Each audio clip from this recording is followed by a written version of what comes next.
তার বাপ কেডা, এই অসভ্য কন্যার ঘরে জন্ম নিল। মুসলমানের বাচ্চা এত বড় জানোয়ার হবার কথা না।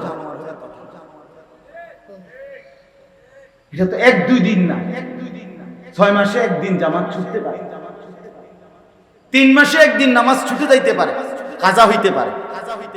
কিন্তু খোদার 365 দিনের এক বছরে কোনদিন ফজরের নামাজের ওয়াক্ত জীবনে তার আসে নাই, পড়েই না কোনদিন, জানেই না ফজরের ওয়াক্ত। আরে মানুষের বাচ্চা কেমনে এরকম হয়? মুসলমানের বাচ্চা এমন হয় কেন? মুসলমানের রক্ত যার ভিতরে সে এমন হবে কেন? এই ছেলেরা বলো না মিয়া, তোর মা তোরে দুধ খাওয়াই নাই? তুই মুসলমান বাবার ঘরে জন্ম নেস নাই বেটা, এভাবে ভুলে গেলি কেন? এই নাফরমান, এভাবে ভুলে গেলি কেন? তোর জীবনে কি কোনদিন ফজরের আজান হবে না? খবিস, আল্লাহ রাসূল সাল্লাল্লাহু আলাইহি সাল্লাম বলছেন যে ফজরের নামাজ পড়ে না সে খবিস।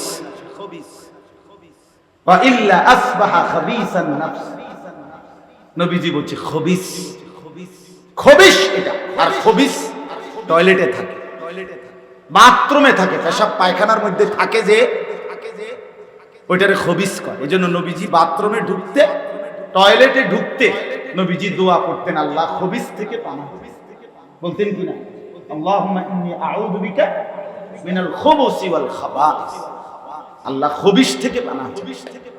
এজন্য ফজরের নামাজ যে পড়েন এটা খবিস,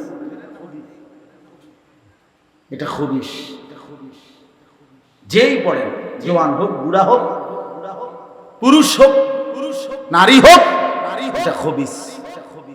এই জন্য বললাম বাপ, দিল এমন যেন মরে না যায়, এত শক্ত যেন দিল না হয় যে কোনো দিন মনেই পড়ে। ওয়ালা তাকুনু কাল্লাযীনা নাসুল্লাহ ফাআনসাহুম আনফুসাহুম উলাইকা হুমুল ফাসিকুন। রব্বুল আলামিন বলে, আমার মুমিন বান্দা তুমি এমন হইও না। কেমন? কাল্লাযীনা নাসুল্লাহ, যারা আমি আল্লাহকে দীর্ঘদিন ভুলে গেছে।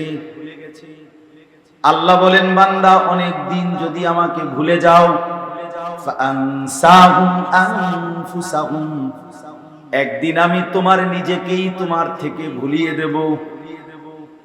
একদিন তোমার আর নিজের পরিচয় মনে থাকবে না, তুমি নিজেকেই ভুলে যাবা। তোমার আর কোনোদিন মনে পড়বে না তুমি মুসলমান, তোমার আর কোনোদিন মনে পড়বে না তুমি মরবা, তোমার আর কোনোদিন মনেই পড়বে না তোমার কবরে প্রশ্ন হবে, তোমার আর কোনোদিন মনেই পড়বে না তোমাকে কবর থেকে হাসরের ময়দানে উঠতে হবে, তোমার আর কোনোদিন মনেই পড়বে না তোমার আমলনামা লেখা হচ্ছে, তোমার আর কোনোদিন মনে পড়বে না তোমার জিন্দেগির আমল মিজানের পাল্লায় ওজন হবে, এটার মনেই পড়বে না তোমাকে ফুল সিরাত পার হইতে হবে। হ্যাঁ, এটা লানত, আল্লাহর অভিশাপ। আল্লাহ তাআলা বলে, তুই আমারে অনেকদিন ভুলে গেলি না ফরমান, ঠিক আছে, এবার আমি তোকেই ভুলাই দিলাম। আমরা অনেক সময় কথায় কথায় বলি, বেটা এমন ফিডা দেমু তোর বাপের নাম ভুলে যাবে, বলে কি না, তোর 14 গোষ্ঠীর নাম ভুলে যাবে বেটা।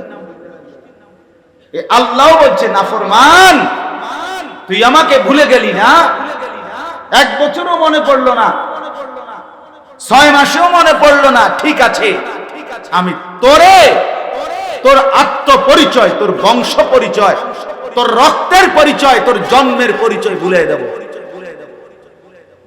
এরপরে শুধু খাবি, ঘুমাবি, নারীর পিছনে ঘুরবি, আর জন্তু আর জানোয়ারের মতো দুনিয়া উপভোগ করবি। বেনামাজি সন্তান, ওই মনে রাখো, কুত্তাও দুনিয়া ভোগ করে। রাস্তার কুত্তা দুনিয়া ভোগ করে বেটা। কুত্তার ঘরে বাচ্চা হয়, কুত্তাও ঘুম যায়, কুত্তাও খায় বেটা। যৌন চাহিদা, যৌন চাহিদা কুকুরেরও পূরণ হয়। এটা আহামরি কিচ্ছু না, আহামরি কোনো বিষয় না। যৌন চাহিদা পূরণ হলো, পেটের ভোগ খাবার চাহিদা পূরণ হইল, লজ্জাস্থানের চাহিদা পূরণ হইল, খালাস জিন্দেগি ফুর্তিতে। হ্যাঁ, এক এক ছেলে চলাফেরা দেখলে বোঝা যায়। এর হিসাবে হইল যে আমার যেহেতু লজ্জাস্থানের যে চাহিদা, নারী দেখে মজা পাওয়া, উলঙ্গ ছবি দেখে মজা পাওয়া, অশ্লীল দৃশ্য দেখে মজা পাওয়া, এটা যেহেতু অর্জন হইতেছে, আর আমার বাপের ইজ্জত আছে না নাই, মার ইজ্জত থাকবে, আমার বংশের ধর্মের ইজ্জত আছে না নাই, এটা আমার দেখা নাই। আমার তো শাহওয়াত পূরণ হইতেছে, আমার তো শরীর চাহিদা পূরণ হচ্ছে।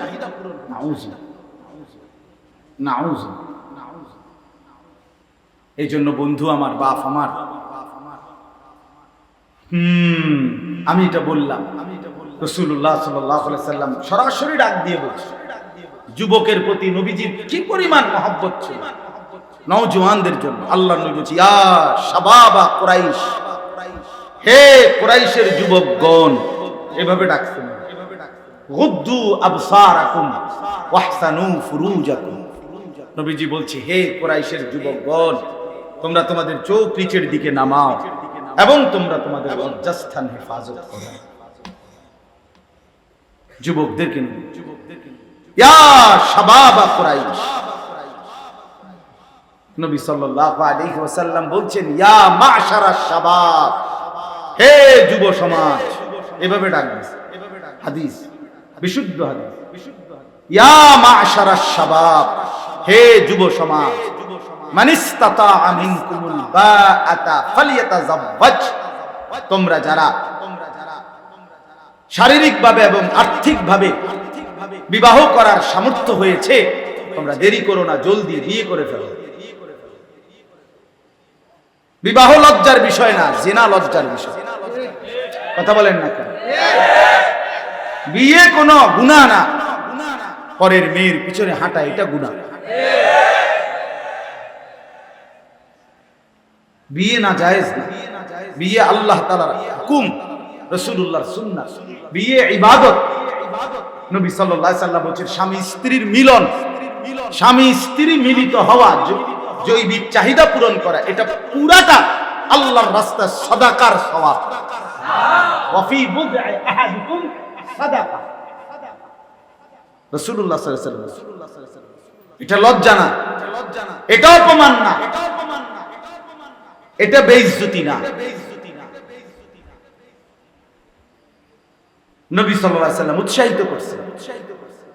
কোরআনে আছে, আনকিহুল আয়ামা মিনকুম, তোমরা তোমাদের অবিবাহিতদেরকে বিবাহ করাও।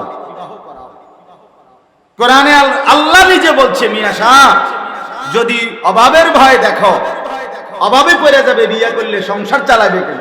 আল্লাহ নিজে বলছে, ফাসাউফা ইউগনিকুমুল্লাহ, অচিরেই আল্লাহ তোমাদেরকে ধনী বানায় দিবে। কোরআনের আয়াত। হযরত ওমর রাদিয়াল্লাহু তাআলা আনহু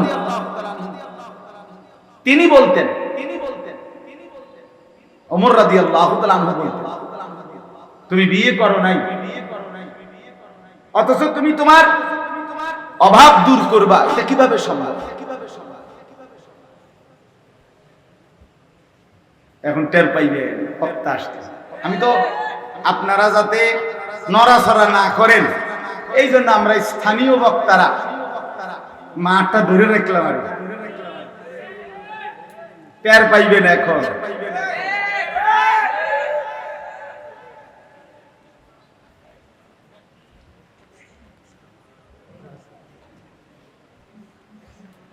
মাশাআল্লাহ, নাম বলার কোনো দরকার আছে নি? হাসিটাই তো বলে দিছে কে না? মাশাআল্লাহ। আল্লাহ তাআলা ভরপুর বরকত দান করেন।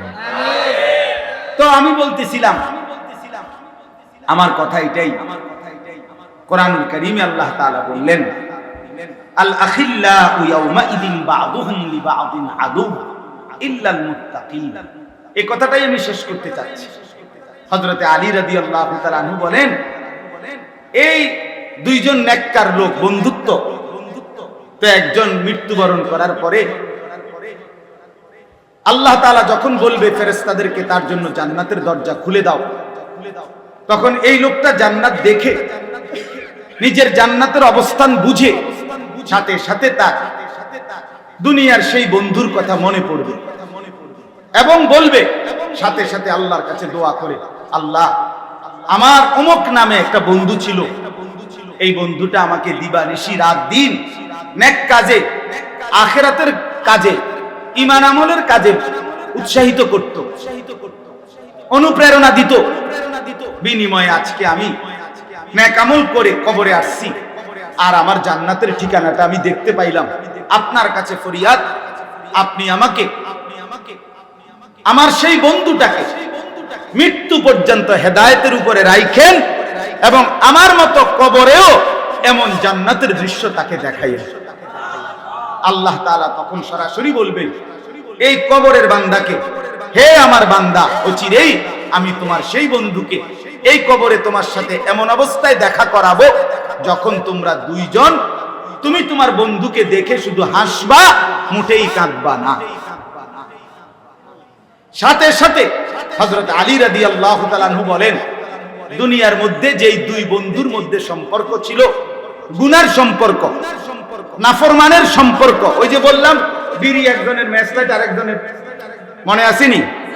মোটরসাইকেলের একজনের অকটেন ঢুকাই দিছে আরেকজনের, মোবাইল একজন এমবি দিছে আরেকজন, এই যে সম্পর্ক। তো আমি আছি না, আমি থাকতে ফ্রেন্ড, বন্ধু বন্ধুর জন্য যদি আমরা কিছু না করতে পারি, আমার টাকা যদি তোর উলঙ্গ ছবি দেখার জন্য খরচই করতে না পারি, তোর মোবাইলে যদি এমবি দিতে না পারি, তো আবার বন্ধু কি আর? একসাথে চলি আমরা, তুমি জুয়া খেলবা, আমি টাকা দিতে পারতাম না, তাহলে আর ফ্রেন্ড হলাম কেন? বুঝেন না কথাটা? একসাথে তুমি চলি ফিরি, তুমি নেশা করবা, আমি টাকা দিতাম পারতাম না কেন? আমরা বন্ধু না? এই নাফরমানির বন্ধুত্ব। এদের দুইজনের একজন মৃত্যুবরণ করলো, কবরে গিয়ে প্রশ্নের জবাব দিতে পারলো না। আল্লাহর পক্ষ থেকে বলা হবে আমার নাফরমান বান্দার জন্য জাহান্নামের দরজা খুলে দাও। এই নাফরমান জাহান্নামের দৃশ্য দেখে যখন বুঝবে এটাই তার জাহান্নাম, তখন সে মনে পড়বে ওই অসৎ বন্ধুর কথা।